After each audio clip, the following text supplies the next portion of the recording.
Simple allumage avec du matériel de marque Legrand et de type Plexo. Ce matériel est un interrupteur qui est de type Plexo. Donc pour réaliser un câblage d'un simple allumage, vous allez devoir utiliser des réglementations. La norme NFC 1500 impose un disjoncteur magnétothermique de courbe C. Alors ça c'est la courbe, vous avez différents types de courbes, c'est quand est-ce que le disjoncteur déclenche lorsqu'il rencontre un court-circuit ou une surcharge. 16 ampères c'est le calibre, c'est une obligation. Et vous allez devoir réaliser votre câblage, ici simple allumage, avec des conducteurs de section 1,5 mm carré. À partir de là, vous allez avoir du matériel du type Plexo. Pour l'ouvrir, vous devez passer par cette étape. On ouvre déjà le support, l'interrupteur. Ensuite, ici, on dévisse là et là, là et là. Une fois qu'on a dévissé ça, donc on fait venir l'interrupteur, comme ceci, pardon. Voilà, normalement ça devrait arriver, tranquillement. C'est pas évident au départ, on va y arriver. Une fois que vous avez fait ça, ici vous pouvez enlever ce cache. D'accord, c'est bien en trois parties. À partir de là, vous avez le simple allumage qui est là. Pour faire venir le simple allumage, vous baissez vers le bas. Et là, vous avez un interrupteur simple allumage. Là, ici, vous avez la borne L, qui est la phase. Et ici, vous avez la borne 1 et 2. Pourquoi on a deux bornes? C'est pour pouvoir réaliser par la suite un va-et-vient. Ici, vous allez utiliser la borne L. C'est pour ça que j'ai mis un petit fil là. Et la borne 1. La borne L, c'est la phase. La borne 1, ce sera ce qu'on appelle le retour de lampe ou la phase coupée.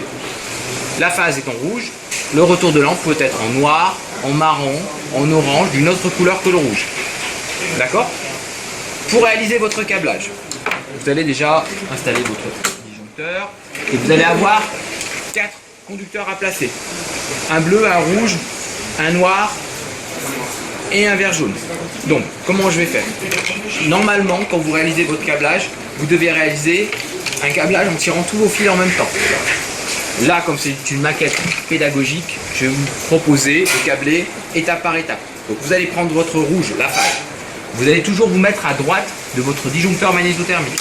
Vous allez rentrer dans du tube IRL, qui signifie isolant, rigide, lisse. Donc, qu'est-ce que vous allez faire?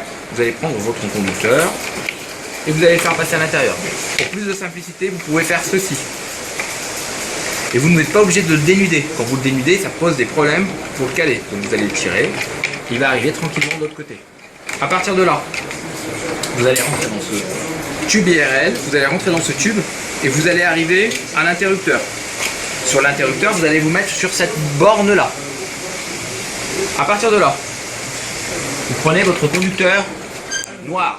Le conducteur noir, c'est ce qu'on appelle la phase coupée ou le retour de lampe. Donc qu'est-ce que vous allez faire? Vous allez arriver sur la lampe, vous allez partir de l'interrupteur, pardon, sur cette borne là, et vous allez aller directement, toujours en passant par les tubes, vous allez directement sur la lampe. On est d'accord? Jusque là, c'est très basique. Une fois que vous avez fait ça, vous allez prendre votre conducteur bleu qui est là. Le bleu, c'est le neutre. Vous allez partir de la lampe. Ok, vous allez partir de la lampe et venir vous mettre directement sur le disjoncteur magnétothermique. Vous allez vous mettre à gauche de votre disjoncteur magnétothermique. Et la norme NFC 1500 nous impose, à partir de la lampe, de prendre ce conducteur, d'aller de la borne de terre, d'accord, et de venir sur la lampe en... Alors, ceci c'est une pince à dénuder, donc on va prendre la pince à dénuder et de laisser le fil volant si vous n'avez rien à brancher. Donc vous les prenez votre fil vert jaune qui va représenter la terre et vous mettez mon fil volant. Pour information, un électricien va vous parler de la terre. Pour lui la terre, il y a plusieurs choses. La terre, c'est là où je mets mes pieds. Le conducteur vert jaune, c'est ce qu'on appelle un conducteur de protection électrique. Et vous pouvez aussi relier ce conducteur vert jaune à ce qu'on appelle une carcasse métallique, ce qu'on appelle la masse. Et voilà pour les explications. Et à bientôt pour une prochaine vidéo.